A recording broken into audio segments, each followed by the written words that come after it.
Okay, Zach, you're doing dumbbell Romanian deadlifts. I watched your video. I got a couple quick pointers, a couple tips to help you out. Oh man, got some plants over here. Need to water this orchid. Nicole and I have never been able to keep an orchid alive. Looks like he's croaking already.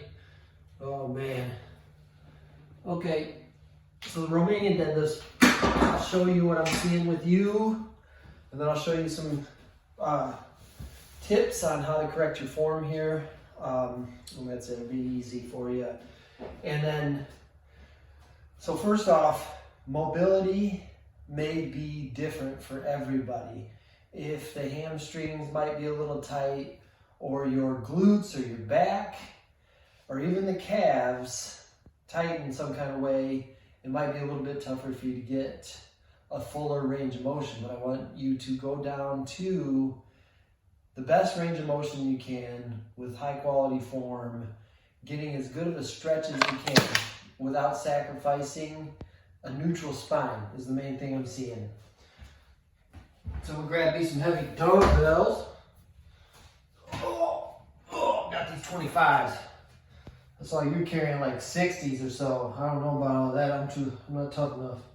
All right, so what I'm seeing with you, you got the slight bend in the knees, which is good for the Romanian deadlift, okay? And what I see is go down here, and then your back starts to round out, and then you're down at the bottom, and then you come up and you curl your spine back up. So you're making your back do a whole lot of work, and like you said, you feel a stretch in the calves, maybe a little bit more. And I feel when I do this kind of a motion, stretching my back, calves are getting a stretch up top here, but I'm not really feeling a whole lot in the hammies. All right, correct form. Those dumbbells, pick them up just like you did, keeping them close to the body. I like to have my palms facing towards my legs, basically close to like holding onto a barbell. Slight bend in the knees for a Romanian deadlift. And you can see, just a slight bend in my knees. Now I'm going to keep a neutral spine. So this curve in my lumbar spine and my low back is going to stay the same through the whole range of motion. I'm going to keep my shoulder blades back and down, so don't let them curl forward at all. Keep those shoulder blades tight back. And you're going to keep that low back in the same position as you keep it when you're standing up.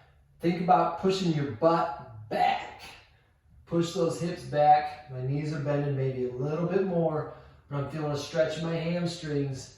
You can see my low back's not rounding out. Right here's about my bottom. I got a big stretch in my hammies. I can't even get to the floor here. Come really close, maybe. Big stretch in the hamstrings when I'm keeping my knees just at a slight bend. And then you're just going to come up, stand tall, squeeze your glutes tight at the top. Hips back, keeping that slight bend in the knees. Chest up, shoulders back and down. At the bottom, I got a big stretch in my hamstrings, so that's what I'm looking for, is just a stretch in your hammies. If you only get down to here, keeping your spine neutral, go there. Feel a stretch in the hamstrings. Stand tall, squeeze glutes. All the way down, keeping that neutral spine, shoulders back. Stand tall, squeeze your glutes. So I want you to work on avoiding rounding out your back. So what you can do to practice the motion a little bit, grab yourself a trusty broomstick. Best use for this thing right here, rather than sweeping the floor, is to work on that neutral spine. Take one hand, put it right above your butt on your low back, okay? Right under your natural curve. One hand down at the bottom. You can see the stick is touching in between my shoulder blades. And then I'm gonna put one hand behind my head. So I got those 3 points of contact, low back, between the shoulder blades, and right behind my head, back of my head.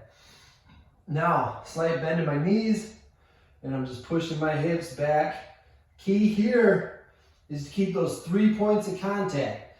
So at the bottom, right here, I still have my hand on my low back, the broomstick hitting in between my shoulder blades, and my hand touching the back of my head. Now, you'll be able to tell an external cue right here. You'll be able to tell if you're rounding your back right away when that low back hand lifts right up off your hips. Bam, I'm rounding my back out, you can see. So keep it real tight, push those hips back as far as you can. Slight bend in the knees, you're down at the bottom. And stand tall, squeeze your glutes. Hips back, keeping those points of contact. Boom. Do this motion for sets of 8 to 12 reps, just really getting the motion down. You're not working terribly hard here, but you're trying to learn a pattern, a movement pattern, and you're really trying to get it ingrained into your system to where your body understands where it needs to be. Keeping those points of contact, hips back, bent over, and I'm keeping that neutral upper back too. If my shoulders were to round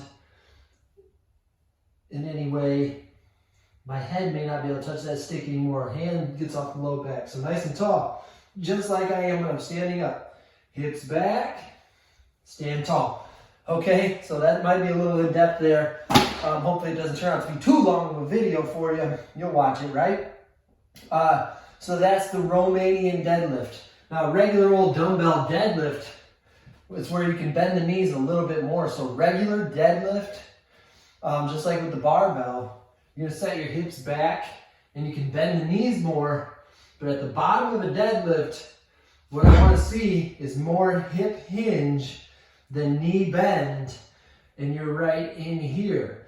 So with a regular barbell deadlift, that's where we're gonna bend the knees, or even dumbbell deadlift, we're bending the knees even more. I looked on your program, and it's Romanian deadlift, so you've got the right idea. Slight bend in the knees, push your butt back, push your butt back, push your butt back, keeping that neutral spine, shoulders back. Go to the bottom where you start to feel a stretch in the hamstrings. Stand tall, squeeze your butt real tight, chest up. Keep that chin tucked too. I did see you kind of have the tendency to raise your head up in the repetition too. Keep that chin neutral, just like when I'm looking at this wall here. As I go down at the bottom, I'm looking at the floor, just a few feet in front of me. Bam, stand tall. Try that out, Zach. Let me know what you think. There are things that might cause limitation in range of motion, but work on doing as much as you can with the proper position of your spine before you work on trying to get a larger range of motion, like getting the dumbbells down to the floor. You don't have to do that. Work on finding that stretch in your hammies. So if you keep that neutral spine, it's not going to stretch as much. You're keeping a contraction here, and you'll feel more of a stretch in the hamstrings. If I just fold over, that hamstring stretch disappears. So I'm right here, actively focusing on keeping that neutral spine. My tummy's tight, and I'm really able to push my butt back and get a stretch in the hamstrings. So check it out. Let me know what you think.